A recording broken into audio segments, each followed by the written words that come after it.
Welcome to the Meditation Podcast. You can find other episodes on meditationpodcast.org. You can find everything about me. You can scan the QR code or go to roycollin.com, where you'll find my 6 podcasts along with all my podcast coaching. If you want to do a podcast tour, I help with that. If you're looking for virtual assistance, go to va.world.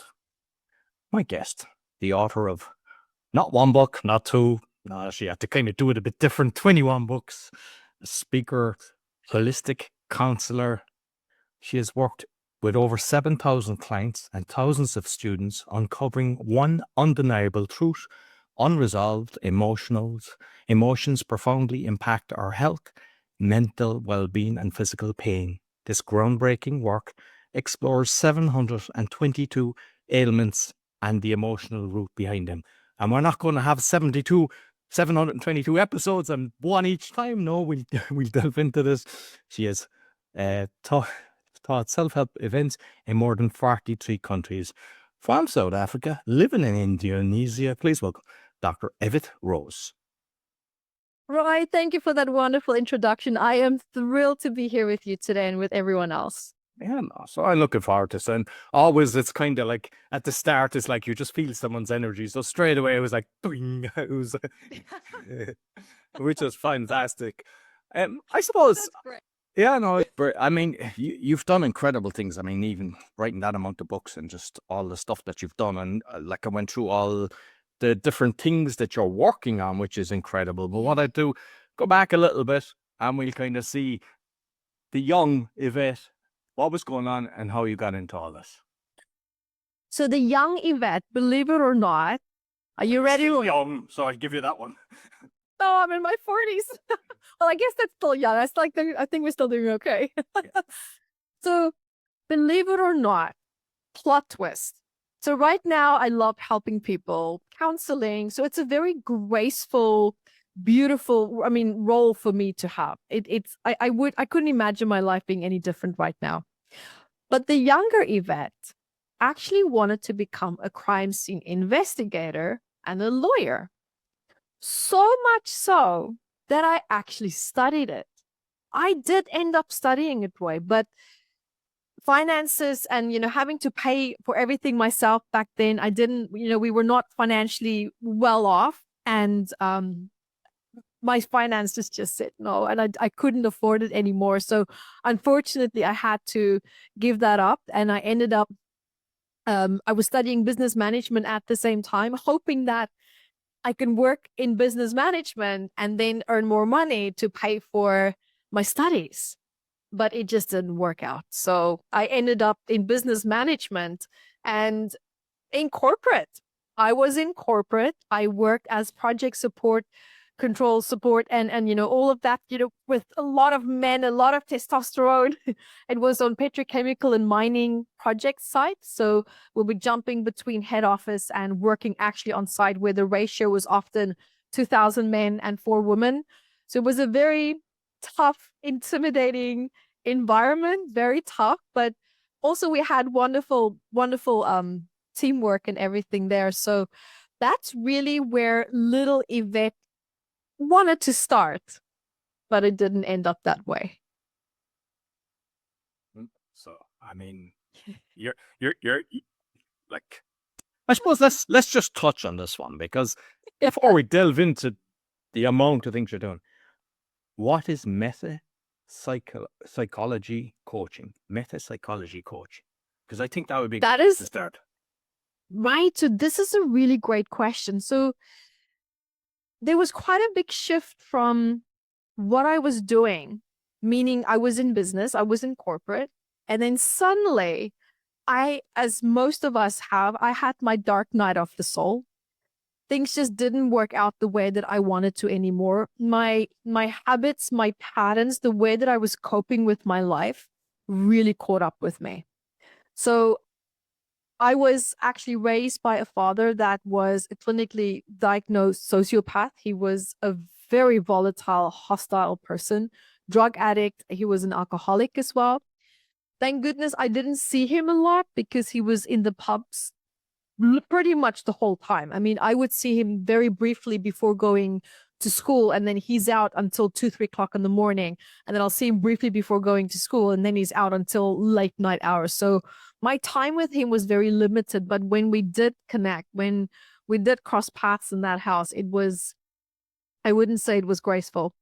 And so this dynamic that I was introduced to from a very early age, and just watching how destructive he was and the way that he lived his life. Of course, any parent who have these destructive patterns, it has an impact on a child's psychology and how, a child starts to formulate and perceive the world. And this, as with any other child, this deeply affected me as well. And I'm thankful that I had my mom, who was the peacekeeper and, the calm one. She's the one that really helped and anchored me quite a lot. And just to put a note out there, because so many people ask me, well, if your dad was such a horrible person, why didn't your mom just divorce him? Right? This is the first thing that goes through everyone's minds. Well, unfortunately, back then, if she did divorce him, he would have 50% custody of me. And that means 50% of the time where she couldn't see me or even know what would be happening to me.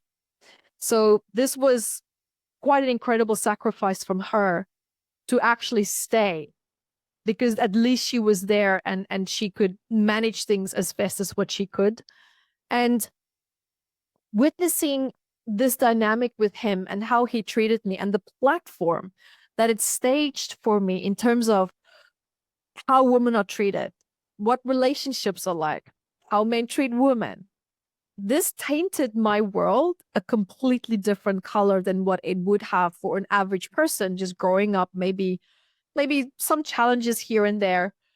But this really set me up for quite a very traumatic adult life, which it did. I copied a lot of his behavior, a lot of his anger, a lot of the anger that I had towards him deeply impacted me. And that anger impacted my health as well, because I used that anger that I had towards him as my motivation driver, right? To fight forward, to get through things, to achieve success. And when I was 13, I saw a BMW. Roy, I fell in love. I thought this was the most amazing, beautiful car. I thought, wow, rich, successful people drive these cars and I want one. So I once said to my dad, when he was completely drunk out of his mind, he was sitting on the couch, and I remember I walked into the house, and it happened just that moment when I saw it walking home, and I just sat there and I said, Dad, I saw BMW, and you know what? I'm going to buy one. And he turned around and he looked at me and he said, you will wipe the vomit off the floors in the pubs where I drink, you stupid child. And Roy, something for me just clicked. That was an incredibly powerful moment where, and I could feel in there the shift, where I just decided, I'm going to prove you wrong. Even if it takes everything that I have, I'm going to prove you wrong. And I made it my life mission to do that. I worked so hard. I studied hard. Every time when I felt that I just couldn't go anymore, I just kept seeing this end goal of driving this BMW, having a successful career, and just doing extremely well, like doing better than what he did, because he was in his career, he did extremely well until the alcohol took over and he lost his job as a result of that quite late in his career, but he did really, really well. And believe it or not, long story short, when I was 19, you know what I did? I pulled a brand new BMW off of the car dealership floor. It had 9 kilometers on the speedometer, and I even custom designed that car for 3 months before I bought it. I got my car. I proved him wrong. I had an incredible job. I worked extremely hard. And at this point, I was already flown on a private jet from Kimberley in South Africa to Johannesburg because I worked so hard that the client saw my worth ethics and my skills. And he's like, I need you on my project in Johannesburg now. What is the salary that you want? I'll give you a car. I'll give you an apartment, whatever you need. I need you on my site now. And that's how it started for me.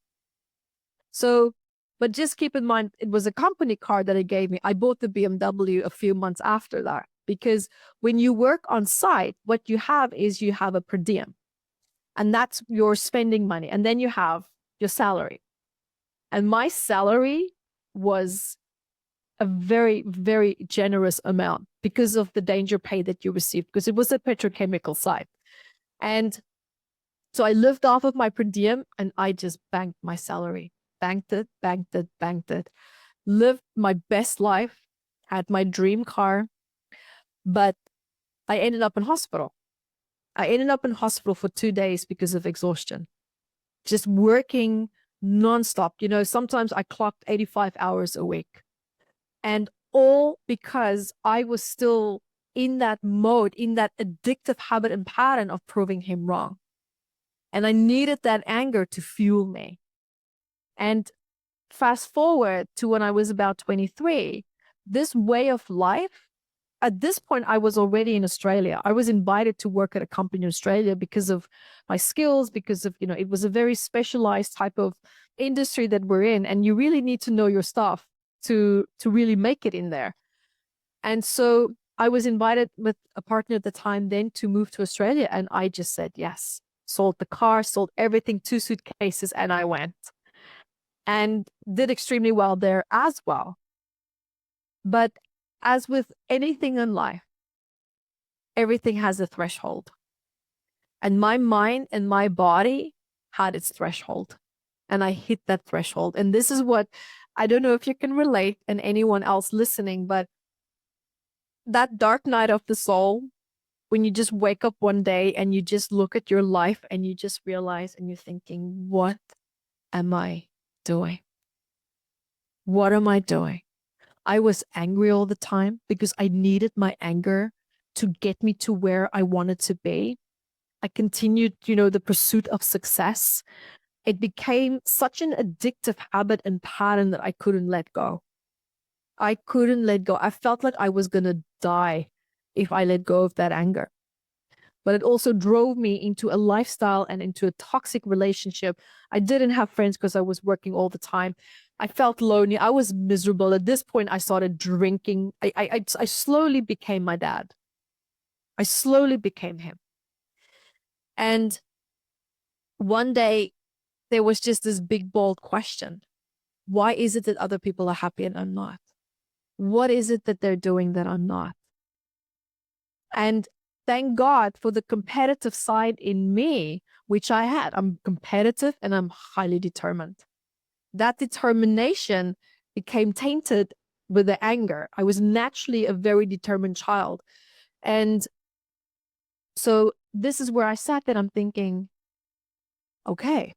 And this started, just trigger warning, this started because I wanted to end my life that day. And I was very serious about it. I waited for my partner to go to work. And I sat there in front of the computer. This is when I had this whole inner dialogue. And I sat there and I'm thinking, where do we go with this? What do we do? Because this is a day that I cannot repeat again. And I was very clear in myself with that decision, because it wasn't living. I was surviving. And I had everything. I lived in Australia in a beautiful country, 17 acres, 6-bedroom house. I had a tennis court there in the backyard. I had a jacuzzi. I had a pool. And I was barely 23. And I was paying half of all the bills. So this was not me living off of my partner. We were all 50-50. So I was doing really well. And I sat there and I thought, okay, you know what? How and why are all these people happy and I'm not? And that's when I Googled. It might sound funny, but this was my breakthrough. How to be happy. This was way back then when we still had the clunky Dell computers and the keyboards, you know, these big boxes. And I'm typing in there how to be happy. And you know what came up, Roy? just keep in mind, just for reference, for background, at that point, I was a complete atheist because I was raised Christian, but my father was the drunk alcoholic with the Bible under his arm. I had to read hours of that Bible as punishment. It was a very toxic introduction that I had to religion. So when I left the house, I abandoned all of it. I believed in nothing. And now, do you know what came up on my screen? Doreen Virtue, Neil Donald Walsh, crystals, angels. And I sat there and I'm thinking, what a hilarious joke on my supposed to be last day.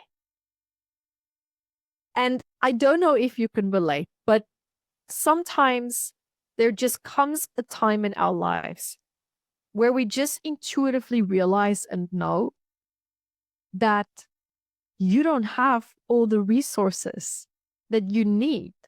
In that moment, you're made to feel that you don't have access to it. And my ego needed to have an ego death in order for me to really truly embrace what was in front of me and not believing in it at the same time. I sat there for, I think, over an hour and I just stared at the screen and I grappled with it. So I thought, okay, I'm going to start with Neil Donald Walsh, Conversations with God. So it was Neil and I started reading. And slowly but surely, I started to open up again and started seeing things differently, started interpreting things differently. And this was my awakening, a very gentle, graceful awakening into, well, let's see, why do I feel the way that I do? I never asked that question. I always just tried to deal with the symptoms of it. I never asked, why do I feel the way that I do? And this is when personal development world just opened up wide. And I was so determined to turn my life around and to also be happy like all the people that I sometimes see around me, that, Roy, believe it or not, 3 months, I was heavily involved in personal development. I quit my job and I started my own business.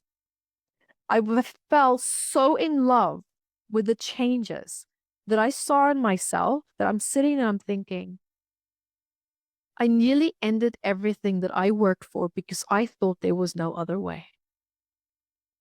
And here I'm living my best life. And I'm in charge of my own schedule.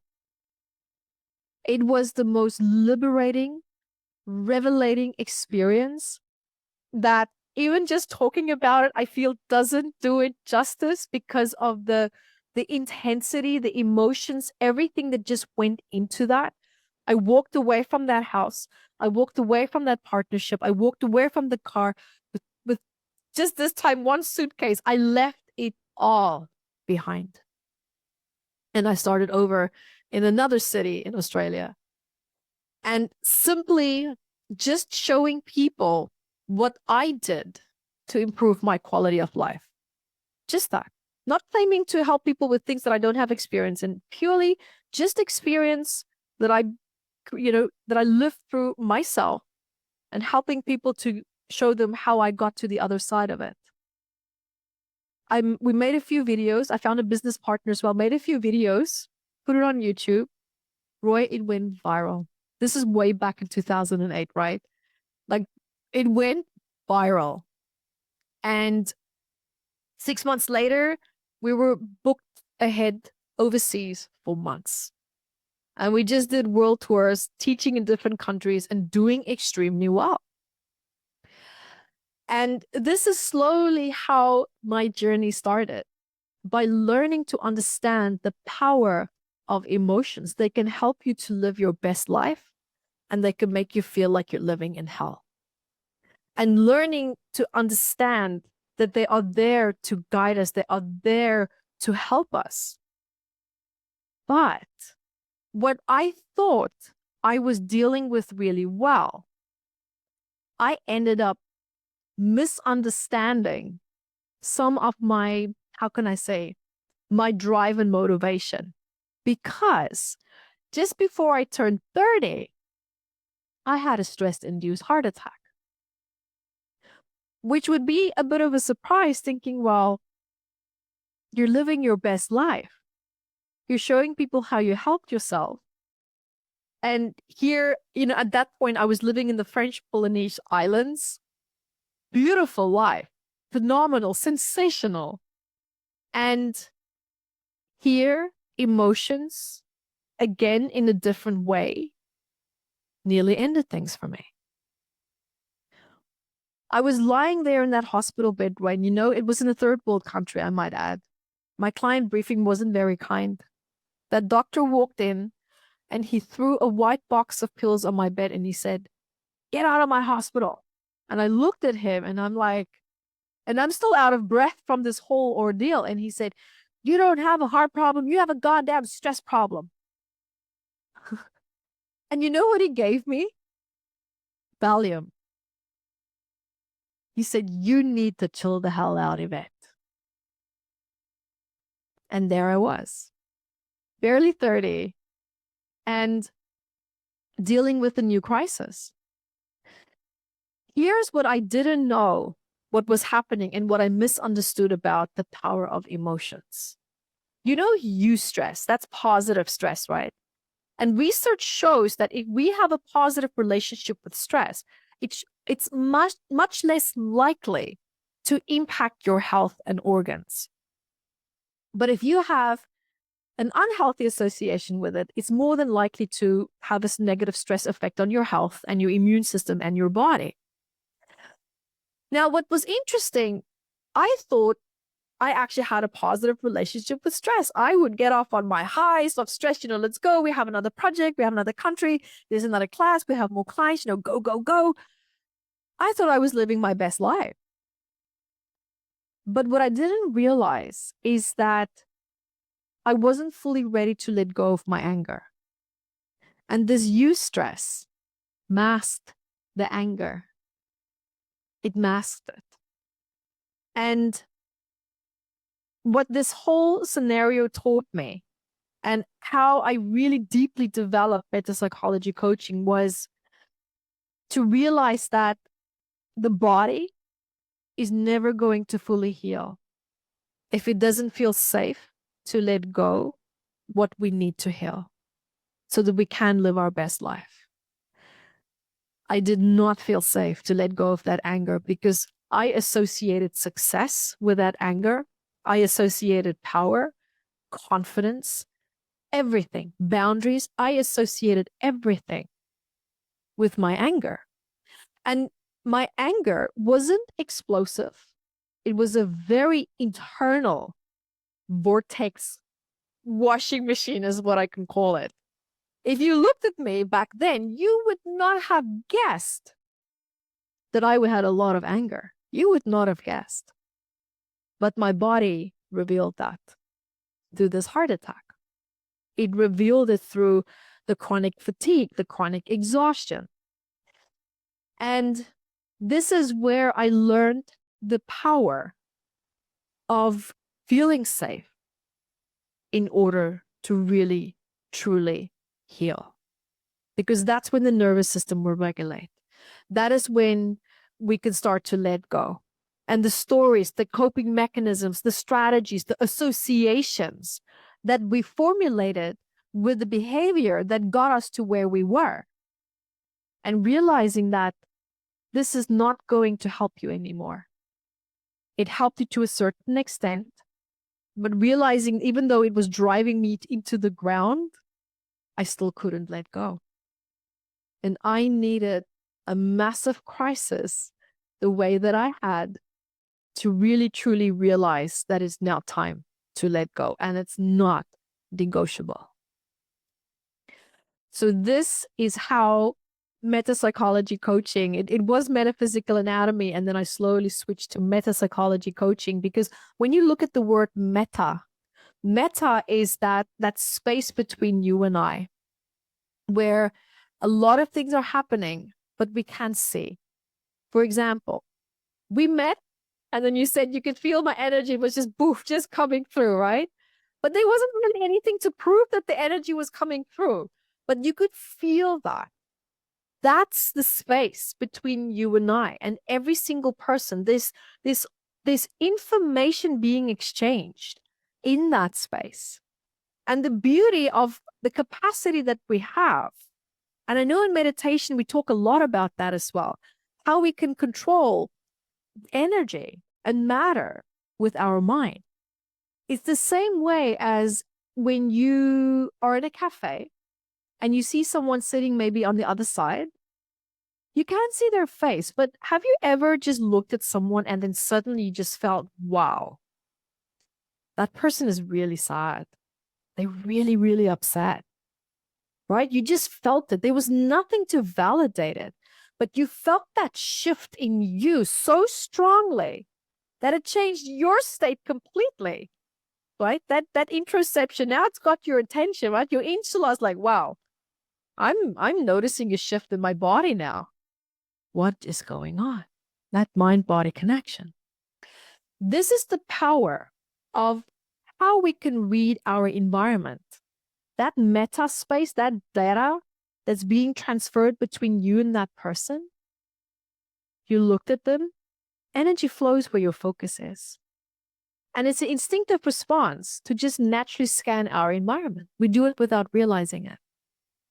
And so as you were scanning your environment, that information from that person that came back to you allowed you to understand how they were feeling.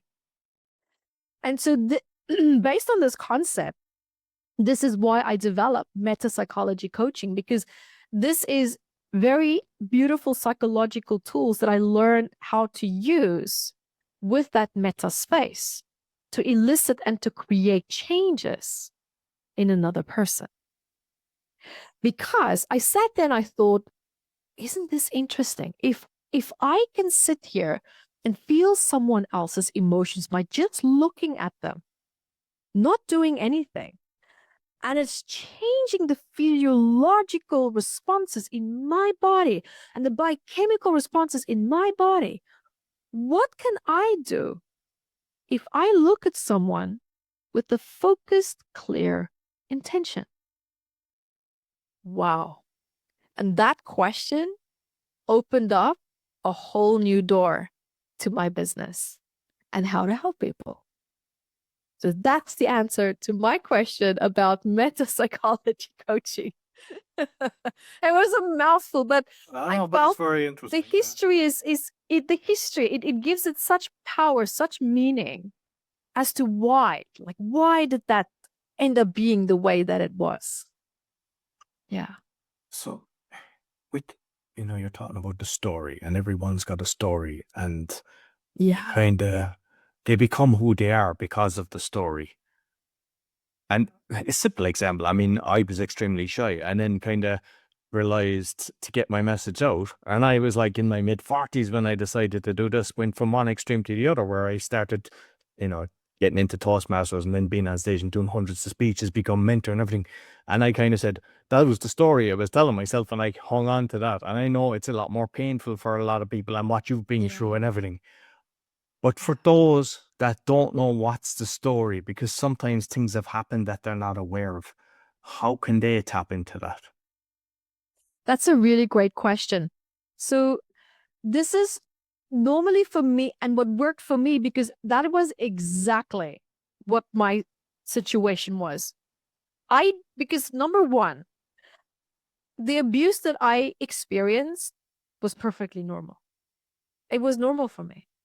I had no idea that it was not okay. So first of all, it's to build that self-awareness of where do you want to be in life? And then looking at, well, where am I in reality? What is standing between me and where I want to be? This is what really helped me to open up my eyes, to realize and to understand what needs to give, what needs to be released, what needs to change for me to get to where I want to be.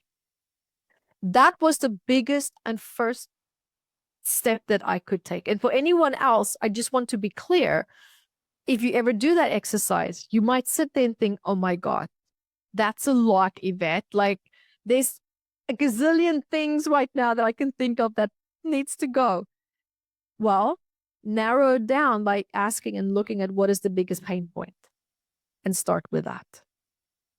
And the best thing to do is then to shift your awareness to the somatic experience of the body.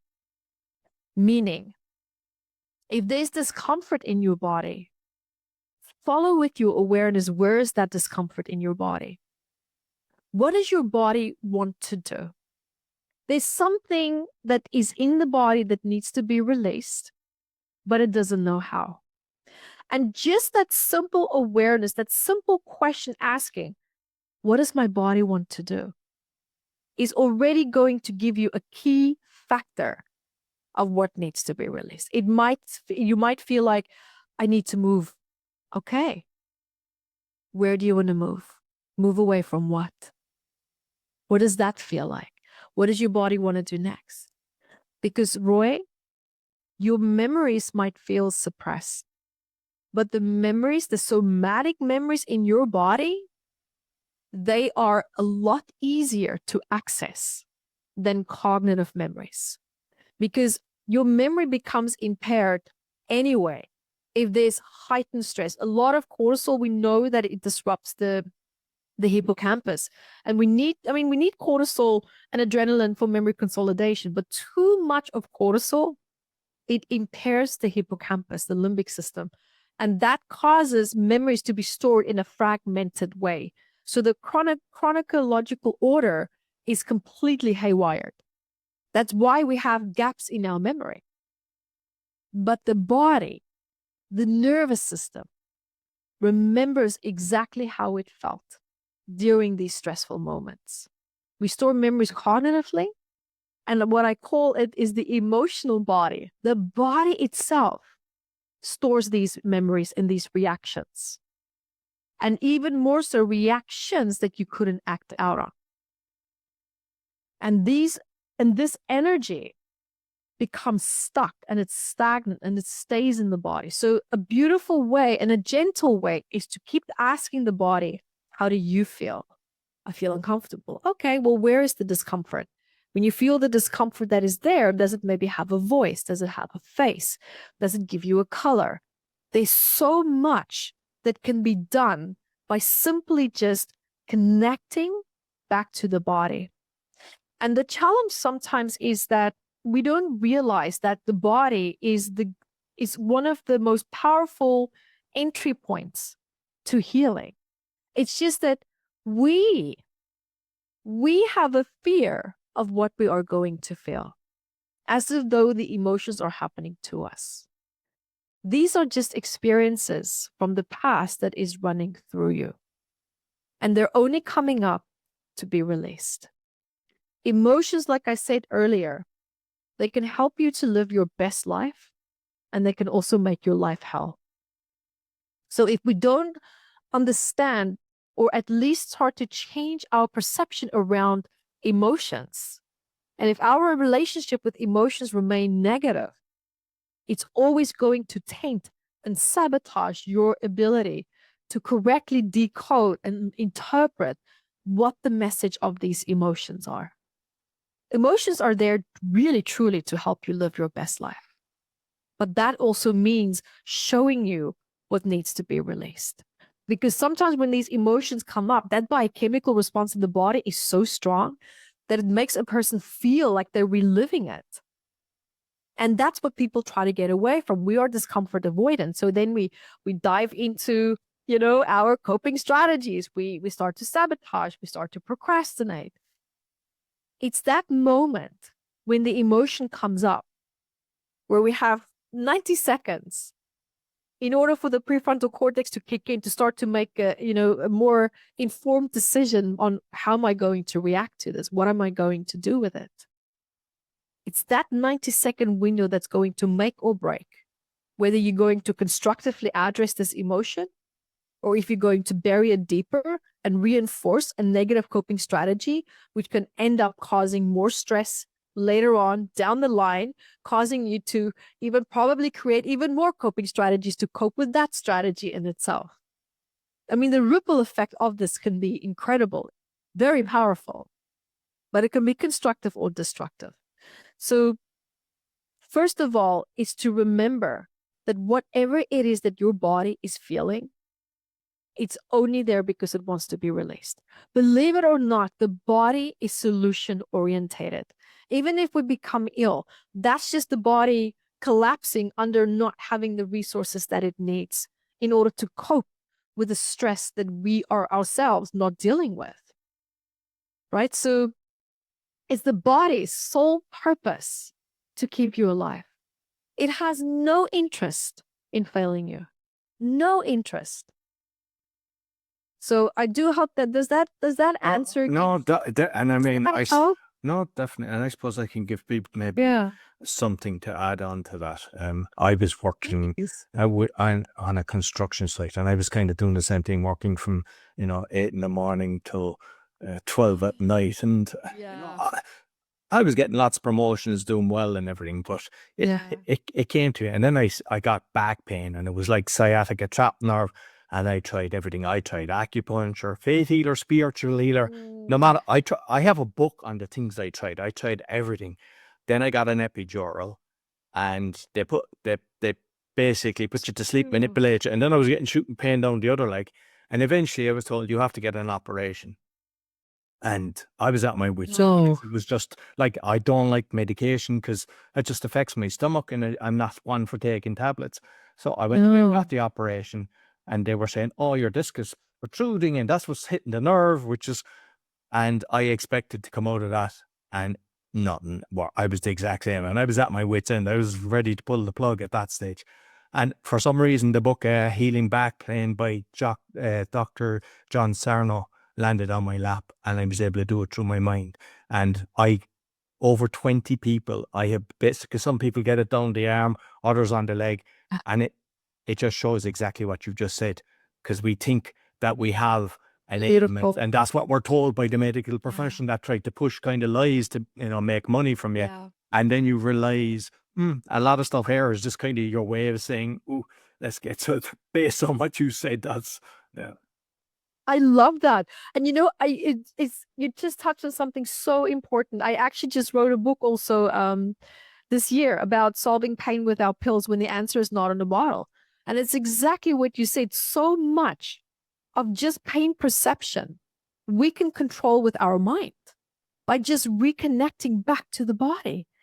Because where your focus is, that's where your energy flows. It's what you do with that focus. That is what's going to make or break the experience. It's very powerful what you said, and well done to you. I'm so happy to hear that. What an incredible journey. And I'm curious because I work with psychosomatics, so I'm actually curious now. I'm going to put the spotlight on you now. Was there a message in your lower back? Because normally when we have pain, when we have discomfort, when we have ailments coming forward, there's a trapped message also in the body. Did you notice what the message happened to be for you?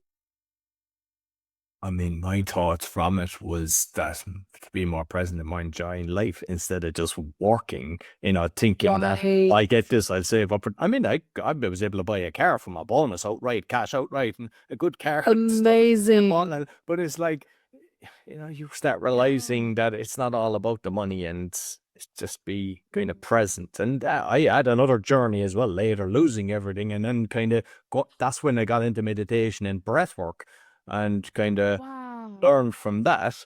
But yeah, I think sometimes, and I see a lot of people when they become money focused, there's other areas that suffer. I've never seen where somebody, like, they're laser focused on money, they become multi-millionaire. And I mentioned it to a few people, and like one guy actually said it to me. He said, there's a common thing with what you're saying. You're talking with all these different people, and like, oh, multimillionaire, but then there's always problems associated with it. There's never somebody that is perfect, because they're either abusive in their relationships, or they don't have the or they have there's always something. Something public is not graceful.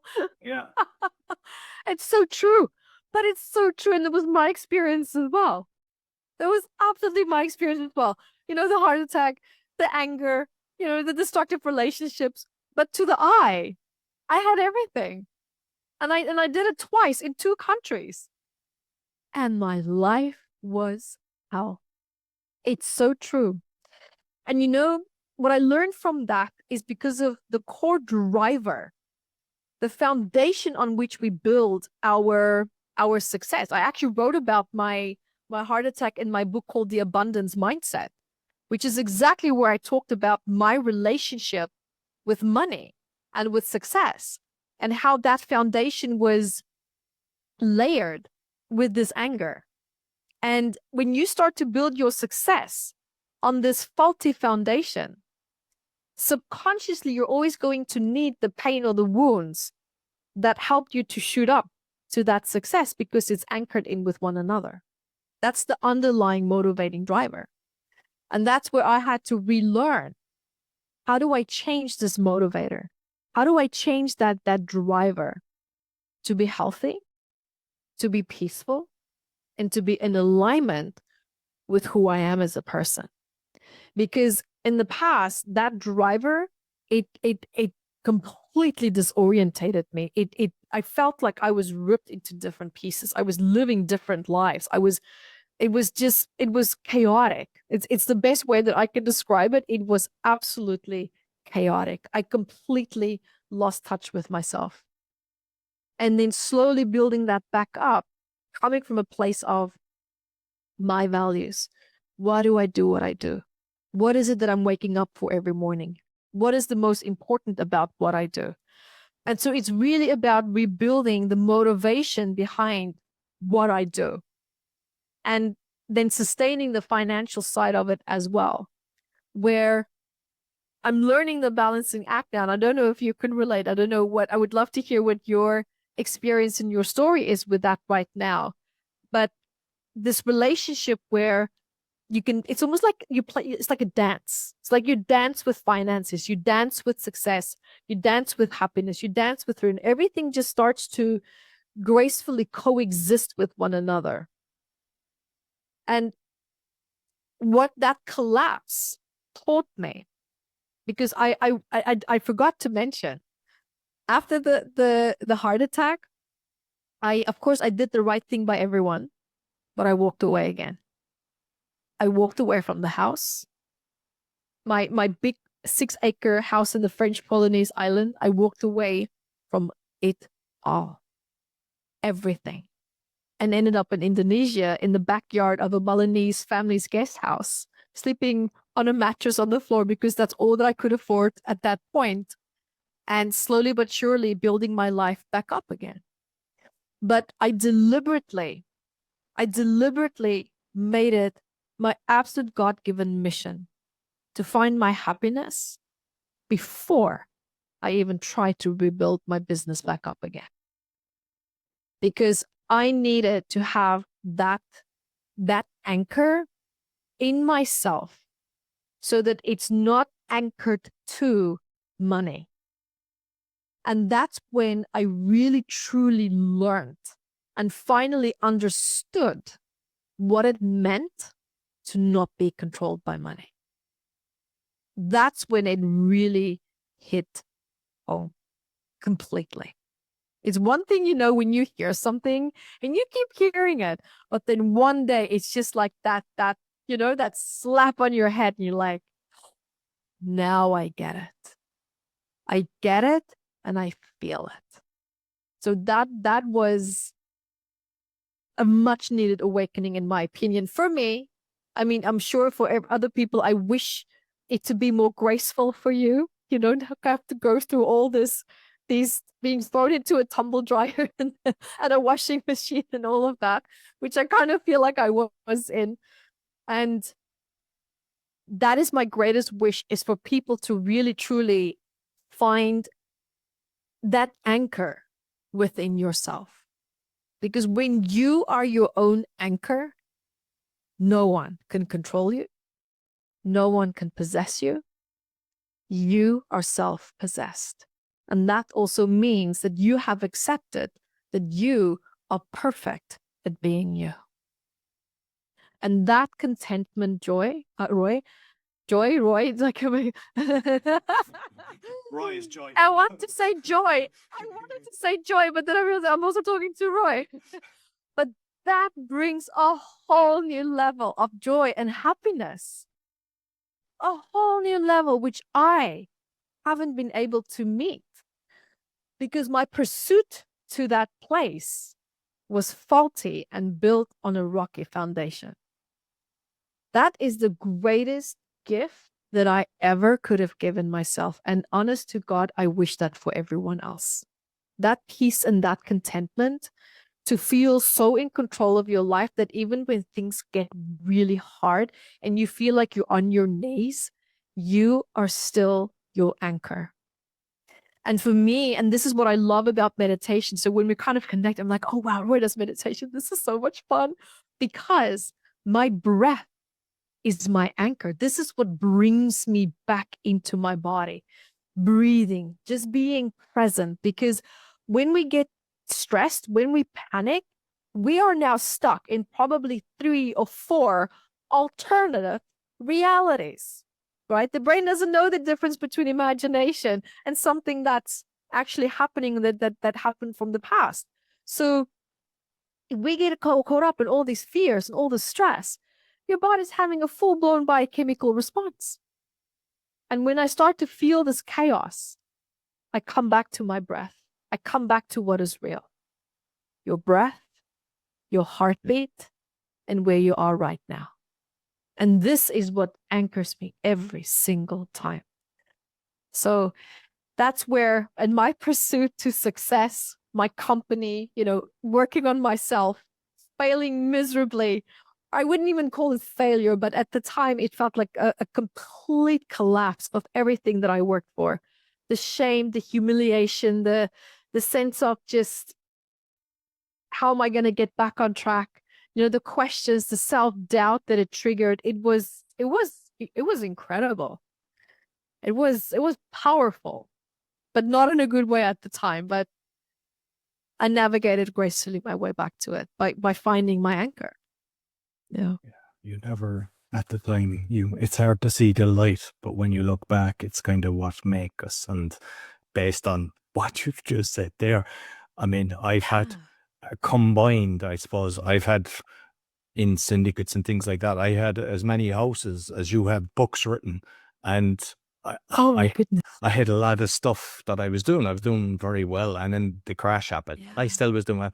But eventually, all this, the syndicate that I was with, they lost everything. And I was kind of paying for it. And then I ran out. Oh, wow. But not only did I lose everything, but I was personally liable because I was the president of all these companies. And I was liable for about $5 million or euro. It was like 20 million zloty. And I went through That's a lot. over 100 court cases fighting that and everything. And then that's kind of where my mission came from, fighting, exposing corruption, fraud and corruption, but with solutions. Okay. But through that journey, I said, how were they able to do this to me? Because everything I did was right. They were doing all fraudulent stuff. I could see bailiffs like bribing people in the room and everything, like the things that go on. But it's international because once I get my own and started watching it, and through that, then I started reading books and started getting guests on and starting understanding sovereignty and realizing the power. And you mentioned about being free and realizing you're free. I've never felt so free in my life.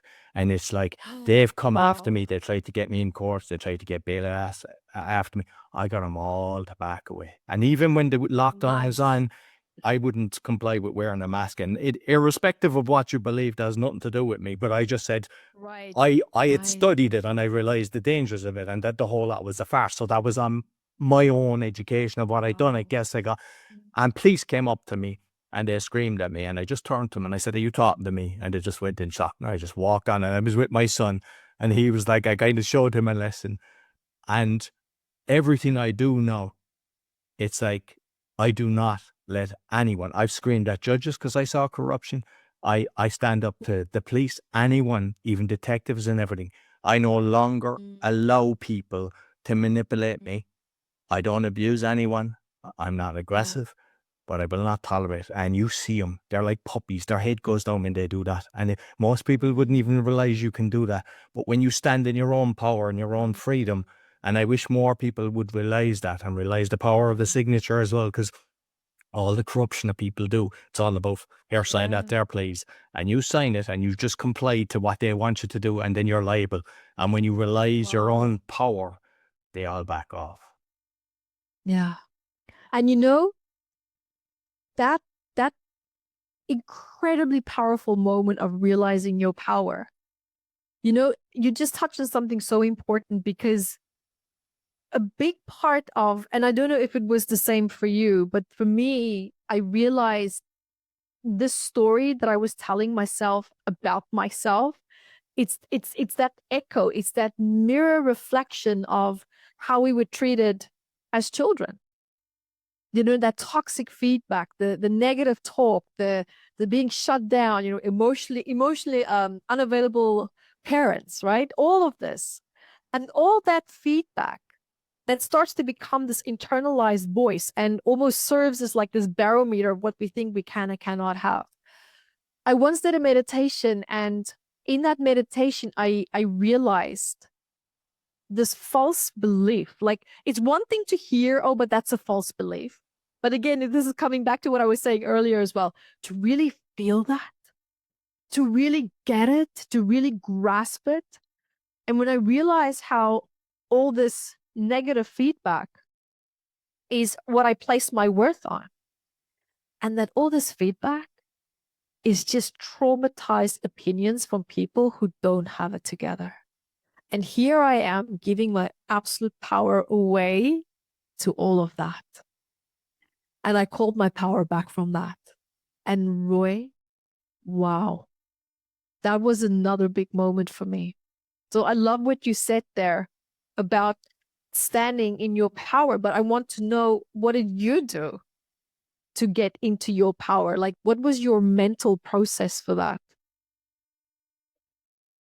Well, I suppose, overcame a lot of the stuff. One was the meditate. I came across Resilience, yeah. a guided meditation, and it was like that definitely helped me. One was gratitude, because we're all, I mean, there's millions of people now going through their own battles, and they don't realize what's happening to their neighbor until it happens to them, and then they kind of realize how dark things can get.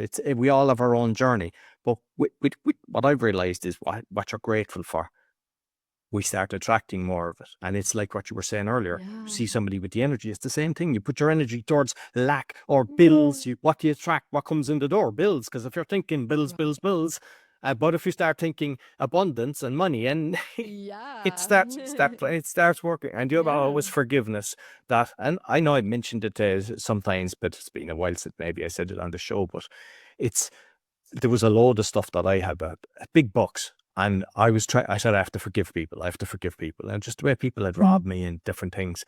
And some were okay, but there was some that were so big, it was so hard. And what I done is I brought him back to the child. I said, we have unconditional love for a child. And when we see a child, you just have love. It's like, even there now, today, my mom is sending me pictures of a 1-year-old, a cousin. And I'm like, it's just, you just want to give the child.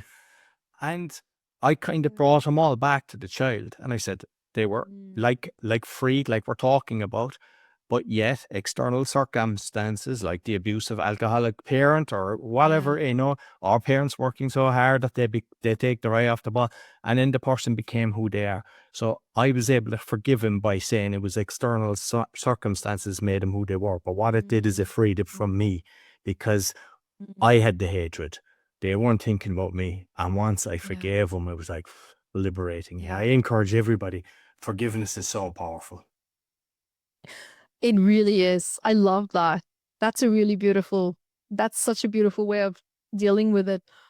I also got introduced to gratitude. You know, at first it was really hard because I was actually going through massive depression at the time. And I'm thinking, what am I supposed to be thankful for? And that's why I wrote the book about depression. That's why I have so many books, right? Every book is about a meltdown that I had in my life, and then what I did to overcome that, right? And, you know, sometimes when life just gets so stressful and we get so caught up, we need to come back to basics. Which is exactly that, gratitude.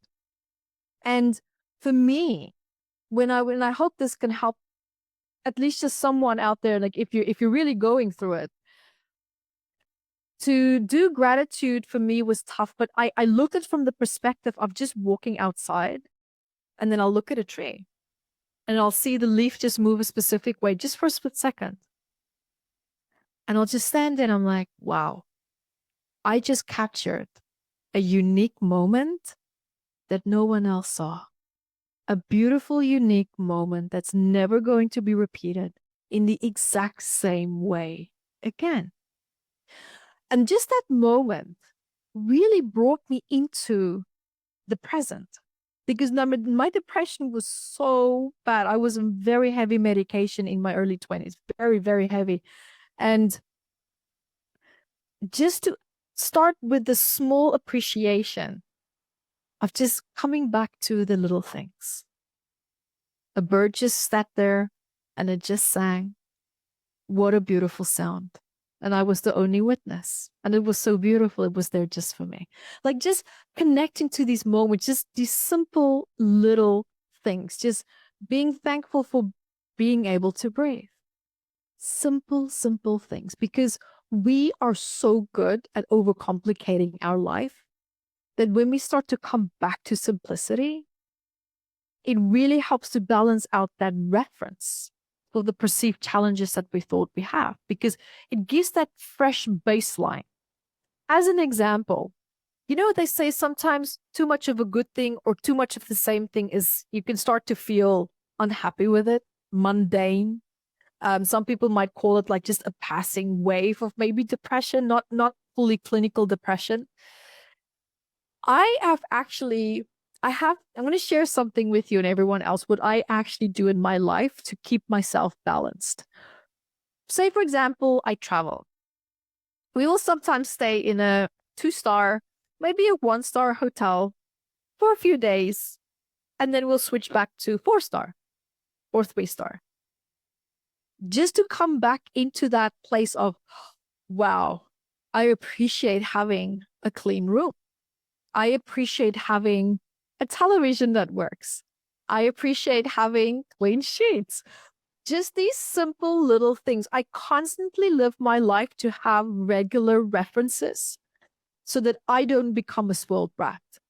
Because I really truly believe this variety, sometimes just creating that little bit of discomfort in a healthy way, helps us to stay connected to what once brought us joy as well. So I don't know, have you ever tried something like that? Or sometimes just have just a bad, bland meal, a boring meal for a few days, and then suddenly, you know, you cook something really nice, really extravagant, and you just go like, wow, this is so amazing. I appreciate it so much. Whereas if you eat, you know, this glamorous meal every day, you just don't appreciate it anymore. No, definitely. I think you have to reset. Have you tried that? No, you have to reset your. And sometimes you think, what's your favorite meal, and then it's like, then you go and you just go off it, and then when you have it, maybe 3 months later, you really appreciate it again. It's Yeah. But what you're saying about kind of being, you know, at one with nature, I mean, that's one thing that I really do. I mean, I just love, I mean, just the other day I looked out and there was a fox in the garden, and it's like, I look at the birds on the nice. trees, yeah, and it's like, even the cats, like they're wild cats, but they're just looking in at you, and I just stare them away, or just watching the ants and everything, and just watching that's nature. nice. Because you're like, even a squirrel, or the squirrel was running around the tree, and then it's dropping the nuts, and I was just like standing there for 20 minutes, just admiring it, enjoying it. Yeah. You know, and it's like, whereas most people, they're walking along and they're down looking at their phone and they don't see these things. There's so much beauty Nothing. happening. And, you know, Yeah. you mentioned about the leaf in the tree. I saw a thing on a video where somebody was saying you can ask the tree to touch you. And I saw a few of them. And I went out and I'd done it and it happened. And I was like, Really? this is interesting. And I was telling my mom, and my mom was kind of like, And I did it live while I was talking to her. I said, look, you see, that's not touching me. And I gave it permission to touch me. And the tree came down and touched me. And it's like, I am so going to go talk to the trees now to do that. because there's a book, The Hidden Life of Trees, I think, or something like that. Because I was at a guy's 40th birthday, and I read about 100 books a year. And we just started talking about books, and the two others read 100, which is so strange. 3 people that read about 100 books a year. And I said, what's the favorite? And they both said the same book. And I said, I need to get this. And it's just showing how trees are connected and everything. So then every time I'm out, I'm looking, or just like, apparently you can grow it yourself, just touching the tree as well. Oh, nice. Yeah. So it's like, I have from the love trees. yeah, it's good for you. It I actually have grows, hot yeah. Yeah. Yeah, it does. But I didn't know about the touching part. Yeah, so you stand there and just say it's there, and Yeah. not when there's wind, because obviously you can, and just give it Yeah. permission to touch, and it's just like, wow, this is amazing. Yeah. Any kind of tree, right? Yeah. Once it's got leaves and stuff like that, yeah. You should. Yes, of course. Wow. I'm so going to do that now. I love that. I love that. Get a high five from nature. I love that. How you doing? I'm doing good, buddy. High five. I love it. Beautiful. So this is one, and I'd like to keep it more upbeat, but I'm very conscious of what's going on in the world, and just even when I grew up, I could see a lot of, what your story. That was kind of, I saw a lot of that, and I had loving parents, and we used to sit around and eat and everything. So I was kind of lucky from and even when I came to Poland, I saw a lot of alcoholics in me. But based on your journey and understanding and all of your studies, and it's fantastic that you're writing about every kind of hiccup that, I call it a hiccup, is not, it's all a learning, because writing that book is helping so many people, because I think it lands in their lap. But if there's children now, and it doesn't matter irrespective of the age, because I can even see it, there's so much mental issues. It's like, we're looking at stats, we're talking in the billions. It's like, you can see it even from the tattoos, from the gender changing. There's so many things going on. But when they're in the home, and whether it's one or two parents, and unfortunately, before there was a time some could split and they could both have their own, them days are gone, because there's even people in their 40 can't buy a house. If you're talking to the child or trying to give advice, I know it's a very difficult one. How do you think they should navigate it? If they're in a similar situation, or where there's, and sometimes it's the women, it's not just the men, because I have seen women that are the problem, and the man is okay, but it's the same thing. It's like there's turmoil in the house. How should a child navigate that? Because it's a very difficult one, and there's millions go through that. It's true. So I'm going to tell you what I did as a 13-year-old. And that was, I know this is probably not the best answer, but it saved me. It saved my mental health, and it actually helped me to be in a little bit more of a positive state than what I was at that time. And that was, you see people who are goal orientated getting through circumstances much better than people who do not have a goal. My goal was to get out of that house, to get out and never put my foot back in it. And Roy, that's exactly what I did. At night, I was lying in my bed, and I would visualize the life that I wanted and how I'm going to get there. And you know what? That is exactly what happened. That is exactly what happened. Remember, we all have strengths in life. And if you look at the last challenge that you had, what got you through that? What strength did you have that got you through that? Tap on that. Tap on that strength and ask yourself, how can I tap on that strength in this very moment now? But on top of that, have a goal. Have a clear, set goal. Even if your end goal sometimes changes, keep your eye on the ball. And as you move from here to that goal, this is your stepping stones. Where you are right now is not going to be your life forever. It's a stepping stone. And you're going to get out of it, and you will create the life that you want. But you have to keep your eye on the goal.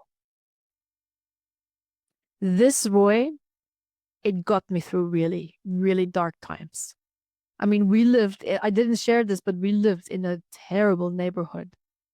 in a very, very bad neighborhood, where I was too scared to leave the house by myself. It was really tough, trying times financially as well. I mean, there was no hope for me.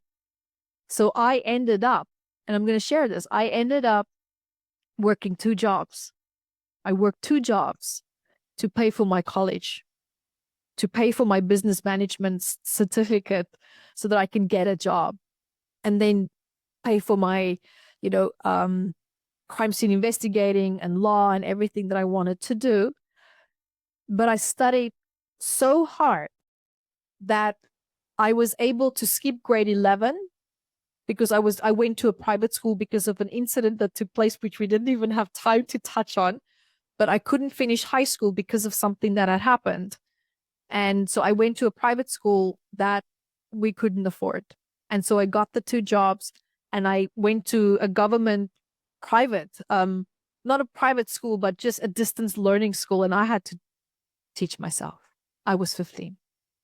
I had to coach and teach myself through school, wrote exams every Friday, and the rest of the time I was working. I didn't have a normal teenage life like most people did. I didn't have a graduation.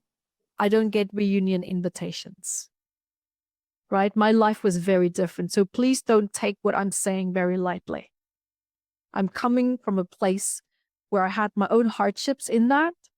And what I absolutely can tell you is, if you have a goal, it made me get up every day, work hard, get through that job. I was cleaning bookshelves. I was cleaning toilets.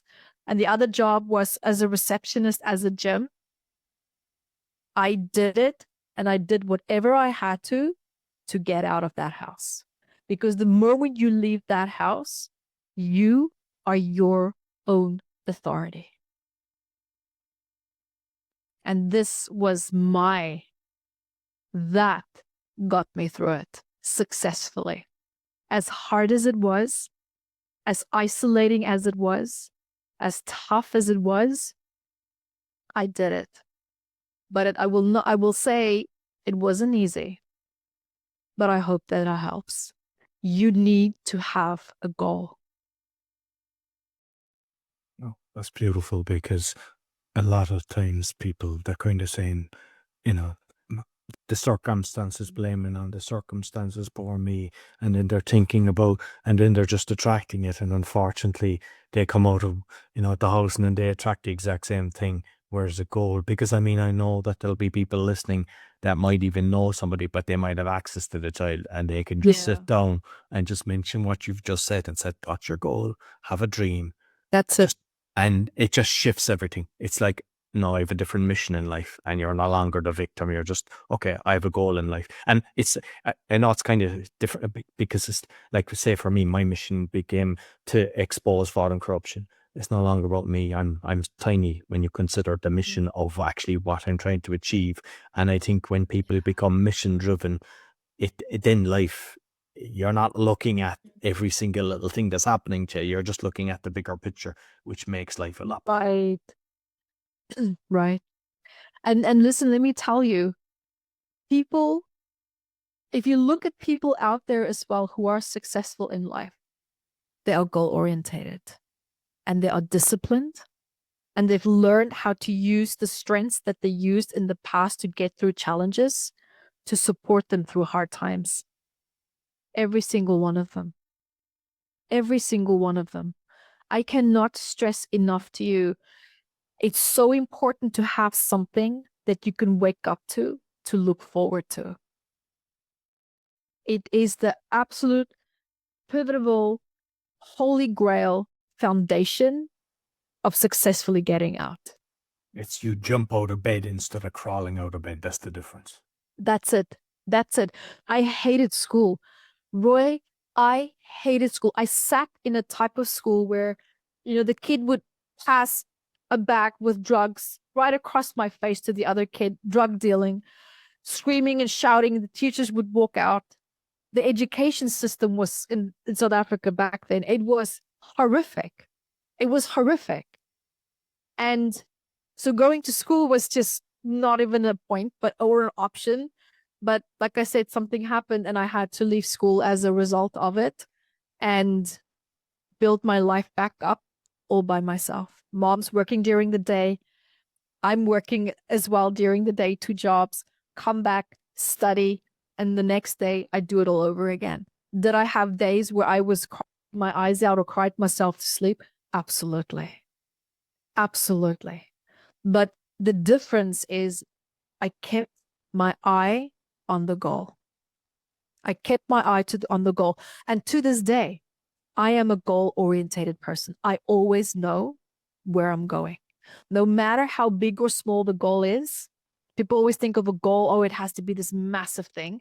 No, my goal was just to get out of the house, to secure a proper job, and to have my own transport. I didn't care what the transport looked like. I didn't care what the house looked like. I don't care what the job was, but I did it. And I managed to do it better than what I even imagined. Determination and building your resilience by seeing every day that comes to a close, you did it. You made it through that day. Give yourself a goddamn pat on the back. No matter how ugly that day was, you got through it. So this is what helped me. And I really, truly wish that this would be that flame that lights the spark in someone else's heart. And I think based on both of our experiences, like your life, we just go through different stages. You think everything is, and it can change. And the beauty is you realize that you change for the better. You kind of move on and something happens. You don't make the same mistakes. You look back and obviously at each transition, it's painful. And we think it's very hard to think you're going to get out of this. But as you said, you were in the bed on the floor. But then you look back and you appreciate where you are now because you understand. Thank God. And it's like, who knows what's around the corner and everything, but we can reinvent ourselves. So don't let it define ourselves. When we get hit with a curveball, you just brush yourself and learn and move on. And one final statement or suggestion: always make a decision that your future wiser self will thank you for. And this is what I kept thinking about when I wobbled, when I felt like this is too hard. I can't do this anymore. Okay, how can I turn this around? What do I need to do right now that my future would be thankful for? And that's just another way of keeping your eye on the goal. I understand a lot of people might now say, yeah, but that's teaching people not to deal with the present moment. Well, hang on there. You were not grown up, or you were not raised with a fist. You were not raised with the belt flying at your head. You were not raised with an alcoholic and a sociopath that was out of his goddamn mind. You want to tell me how to teach me to be in the present for anyone else who can relate to that? People who are in violent homes, people who are in hostile homes, people who are in homes where the parents are just completely so switched off. It's okay to not want to be present in that moment. It's perfectly okay.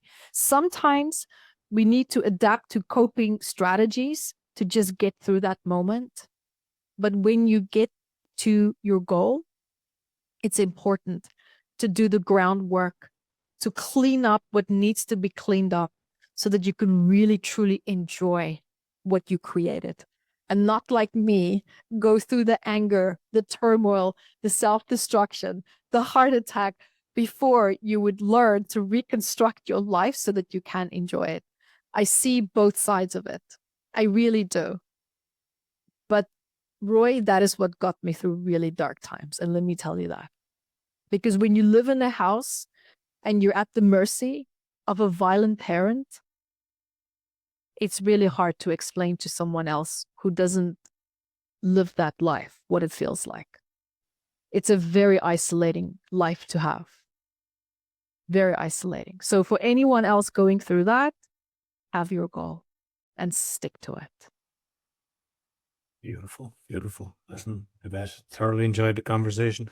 I've paid you Thank you, Roy. we didn't even touch, so we have to get God bless. And I know that you've been grateful enough to give me a meditation which will go out after this episode called Yes. Boundary Healing Meditation, and I listened to it, very Yeah. enjoyable. So I'll encourage people as Good. well after listening to this to listen to the Yes. meditation that will go out in the next day from Yeah. when the release. So you might let the listeners know where they can find you.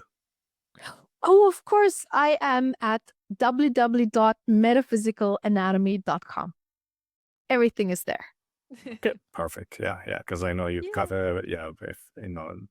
very successful YouTube and Instagram and everything. So I'll actually put them in as well, because sometimes people will follow based on what they're Yeah.